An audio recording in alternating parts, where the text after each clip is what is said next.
Hi, boys and girls. Okay, today we are going to be doing a printmaking technique using the back of a plate. So our printing surface is going to be a round surface. The first thing I want you to do is make sure you have your name and class code on your printing paper. So Mrs. Walker will give you some paper. Make sure you have your name and class code on it because you're going to print on the other side, okay? So I'll set that to the side. You're going to be using a palette with whatever colors you have to make designs and lines on the back of your plate.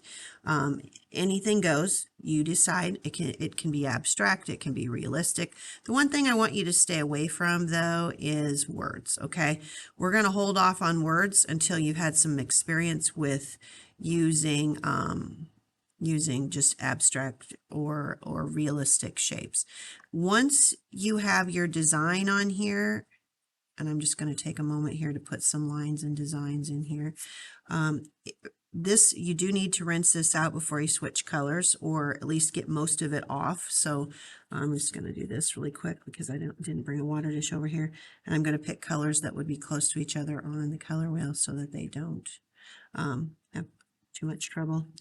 All right, as long as you don't stir it, you should be okay. Now, if I put this on here really thin, meaning I swipe it really thin like this, as I get closer to, see how that's not very, very thick right there? That's not going to print well. So you want it to be a pretty thick line as you do this. So I'm going to add a little bit more to that line because I want to make sure it's nice and thick. Thick lines are going to print better than thin ones.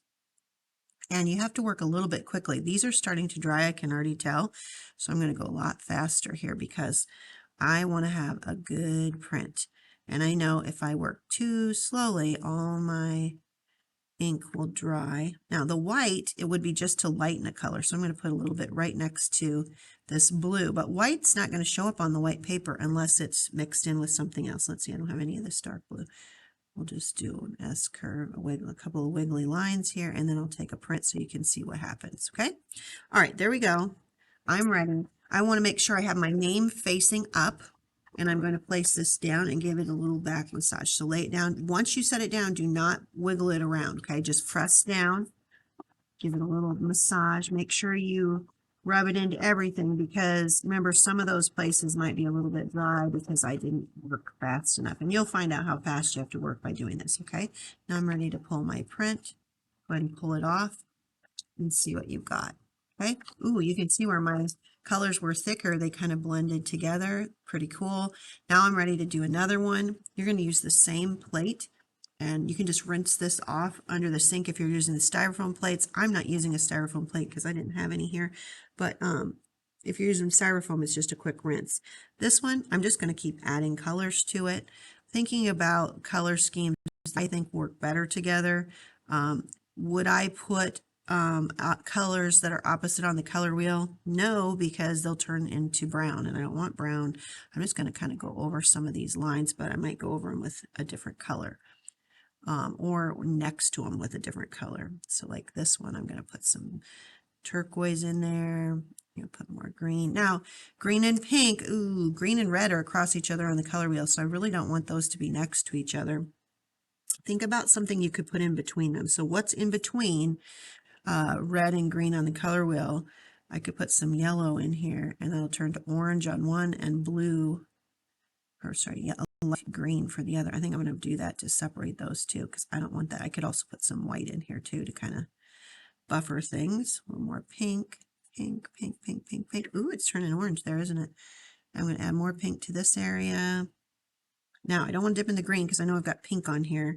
Pink and green are like adding red and green together. I'm going to get a brown, right? I don't want that. I don't have any purple on here though, so I'm going to do a little purple where next to my blues. And remembering that purple should not be near yellow because those, again, those are across from each other on the color wheel.